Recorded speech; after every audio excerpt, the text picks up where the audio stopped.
Part 1. First, you have some time to look at questions 1 to 4.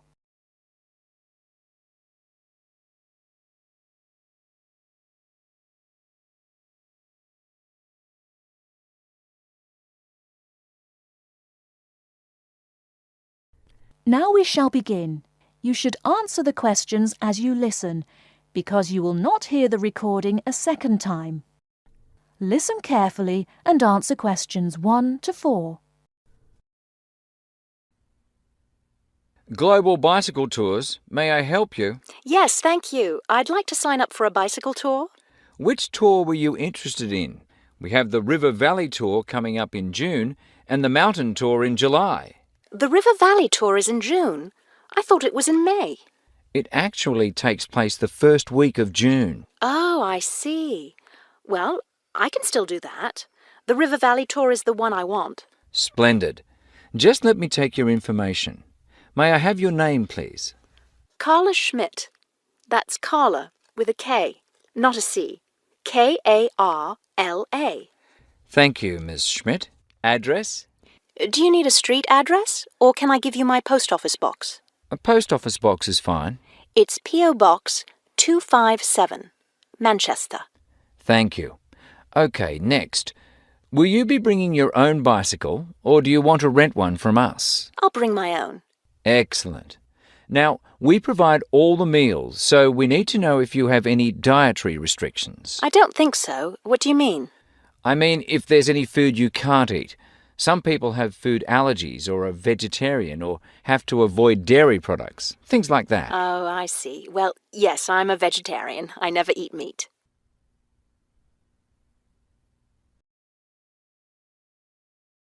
Before you hear the rest of the conversation, you have some time to look at questions 5 to 10.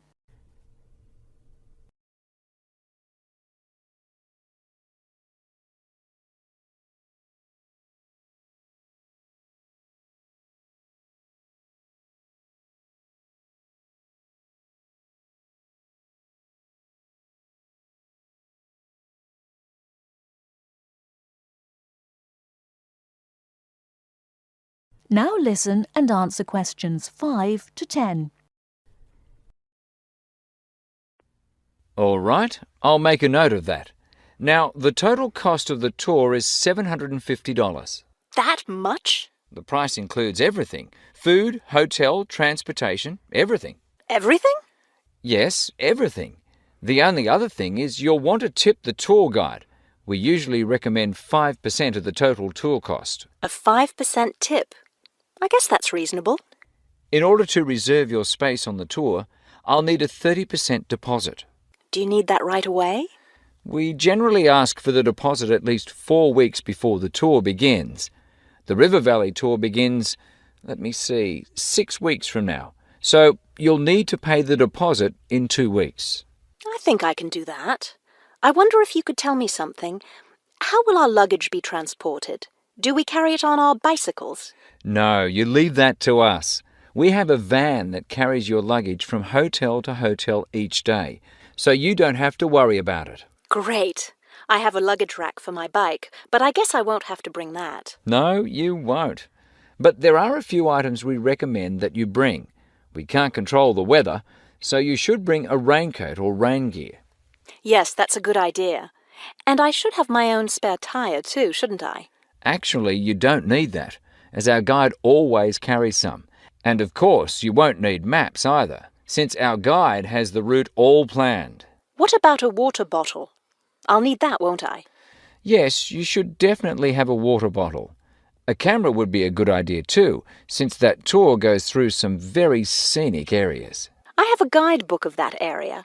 I wonder if I should bring it along. We don't recommend guidebooks. It would just be extra weight, and the tour guide knows a great deal about the area. Yes, I see. Is there anything else I need to know? I think we've covered the important points. I'll send you a tour brochure, and you can call again if you have any questions. Thank you very much.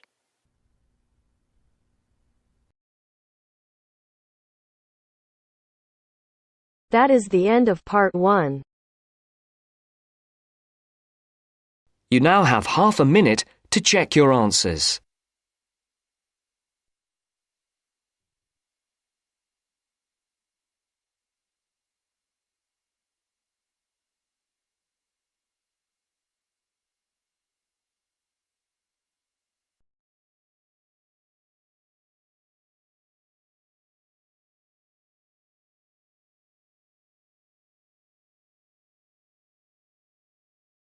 Now turns to Part 2. Part 2. You will hear a conversation between a prospective student and a university advisor about applying to enter the university. First, look at questions 11 to 13.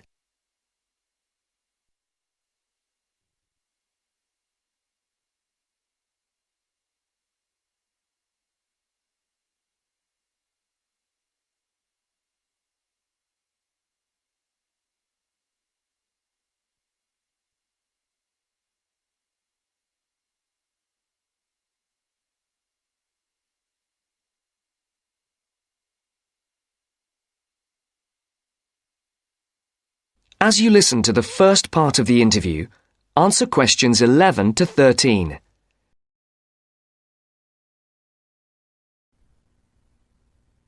I'm interested in entering your business administration program, and I'd like some information on how to apply. I'm a little concerned because I've been out of school for a number of years. That could actually work to your advantage. It's possible to get academic credit for work experience if that experience is related to courses in our program. I've been working in business for several years. How would I get academic credit for that? First, you'll need to read the university catalogue to see if any of the course descriptions match your specific job experience. For example, if you've worked in accounting, you may be able to get credit for an accounting course. So then what would I do? You would write a summary of your work experience, relating it to specific courses we offer. Submit that to the admissions office with a letter from your work supervisor confirming your experience. Now look at questions 14 to 20.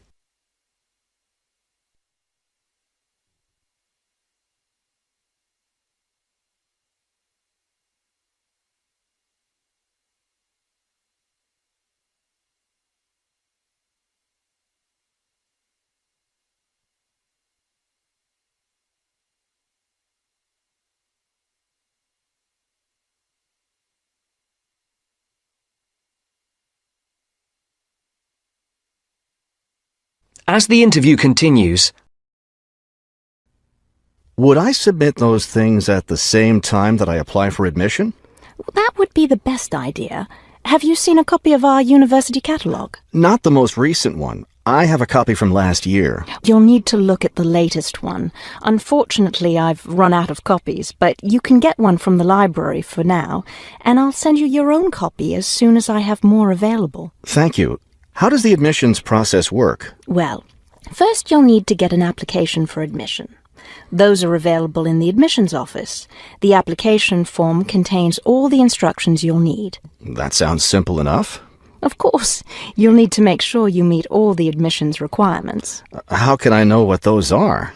We have copies of the requirements lists for all university programs here in the counselling centre. I'll give you one before you leave today. Will I need to get recommendations from my employer or former teachers? Oh, yes, you will. The recommendation forms are available in the admissions office. Now, I don't know if you'll also be applying for a part-time job through the university work-study program. I'm considering that. How can I find out what kinds of jobs are offered? You can access the job listings from the computers in the library. Are you planning to study full-time or part-time? I want to be a full-time student. Good. Then you'll qualify for the work-study program. Part-time students aren't eligible. As a full-time student, would I be eligible for a free bus pass? No, unfortunately, we don't have those available for any of our students. However, you can apply for financial assistance to help pay for your books or for your tuition. I'd like to look into that. Do I apply for that at the admissions office? No, that's through us. You'll need to make an appointment with a counsellor.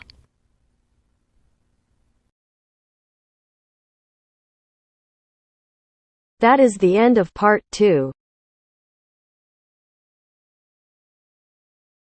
you now have half a minute to check your answers.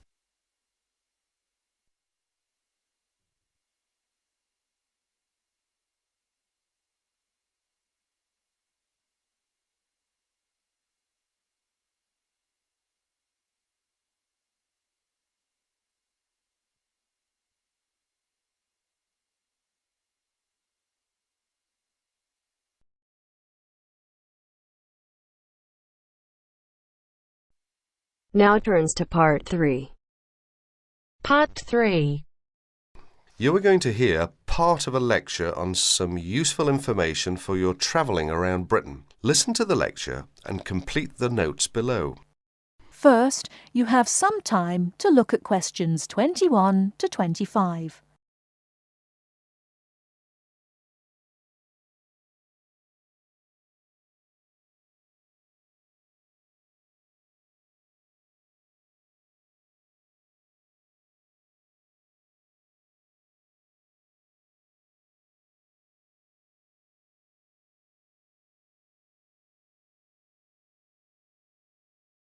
Now listen carefully and answer questions 21 to 25. Good afternoon and welcome to the session on Britain. This afternoon I would like to provide some useful information for you about travelling around Britain. Britain has over 700 tourist information centres. You will find them at major ports, airports, stations, historic landmarks and towns, and holiday centres. So just look out for this sign that says Tourist Information. The staff will be able to answer your holiday queries, as well as provide essential maps, guides and brochures. Tourist information centres at major ports and airports in London and addresses of British Tourist Authority European offices are all listed on the Tourist Information Centres.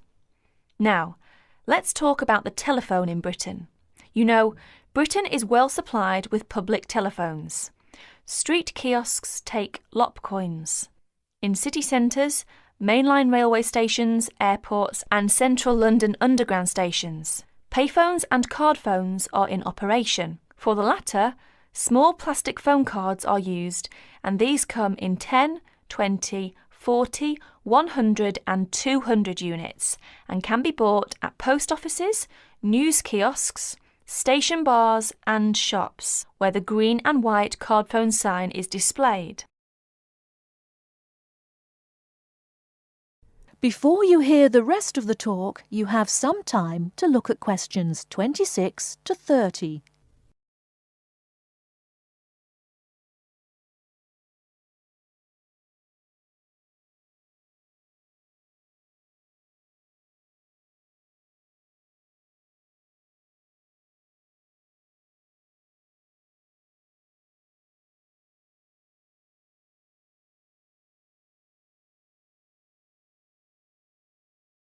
Now listen and answer questions 26 to 30. When using the different public telephone systems, make sure you read the dialling instructions carefully. Now let's see the banks in Britain. There are 24-hour banks at London's two main airports. One is Heathrow and the other is Gatwick. Otherwise, banks are normally open from 9:30 to 3:30, Monday to Friday. Barclays Bank and National Westminster Bank offer a Saturday morning service at some of their branches. National Gyro Banks has 42 bureaux de change located in post offices throughout the country in main tourist areas. Opening hours are 9 to 5:30 weekdays, 9 to 12:30 Saturday mornings. One exception to this is the Trafalgar Square office, whose opening hours are 8 to 8 weekdays and Saturdays, and 10 to 5 on Sundays. The Bureau de Change services are available to overseas visitors. Visitors can change their money there. You can also change money at Bureau de Change, large hotels, department stores and travel agents. Be sure to check in advance the rate of exchange and the commission charged, as these vary considerably. Wherever possible, you are advised to use the bank or Bureau de Change, which conforms to the BTA Code of Conduct.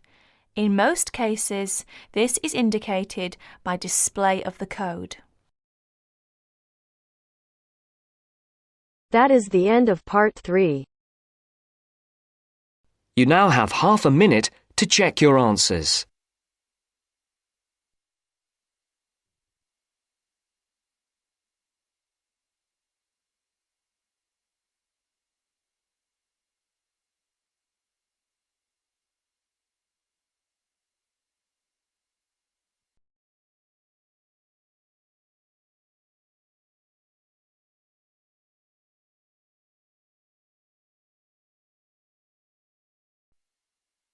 Now turns to Part 4. Part 4. You will hear a lecture about geotourism. You have 30 seconds to look at questions 31 to 34.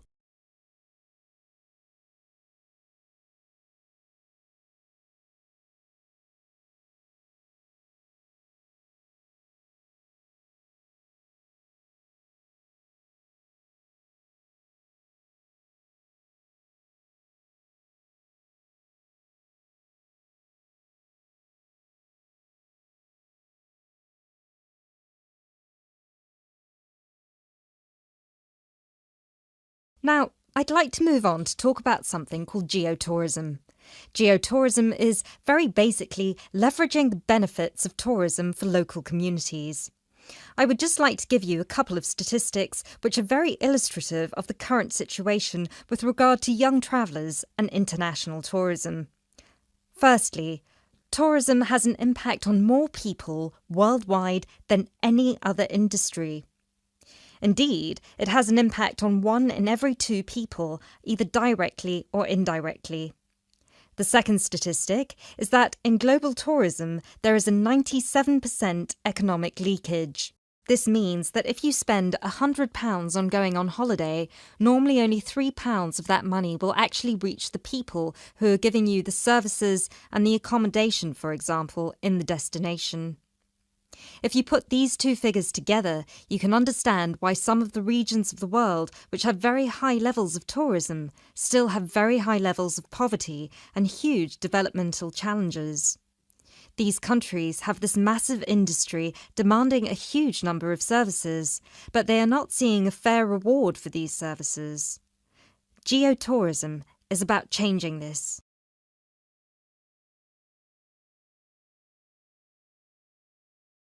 You now have 30 seconds to look at questions 35 to 40.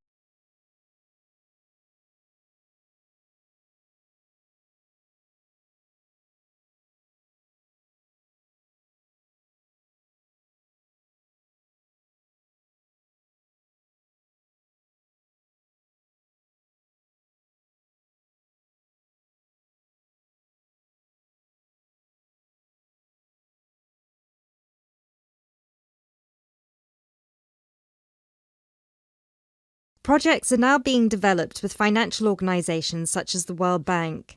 One of these involves developing a technology platform which is bringing grassroots travel products such as hotels, locally owned hotels, not global chains, very locally owned tour operators to the international travel market, therefore avoiding the middlemen. These middlemen often cut them out of the market completely or just make their business unsustainable. Another way that geotourism can be promoted is through the niche travel market of volunteering.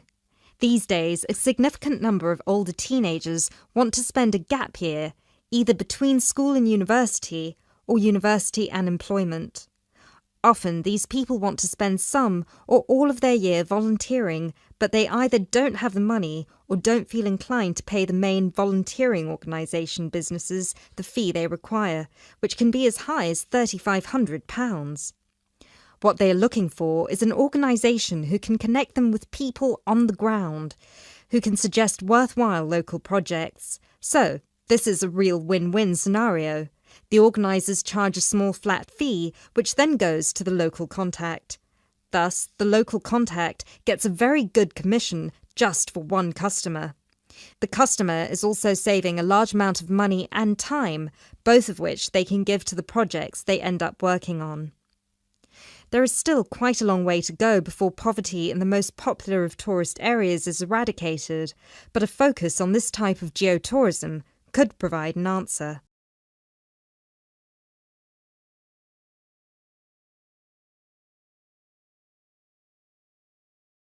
That is the end of Part 4. You now have half a minute to check your answers.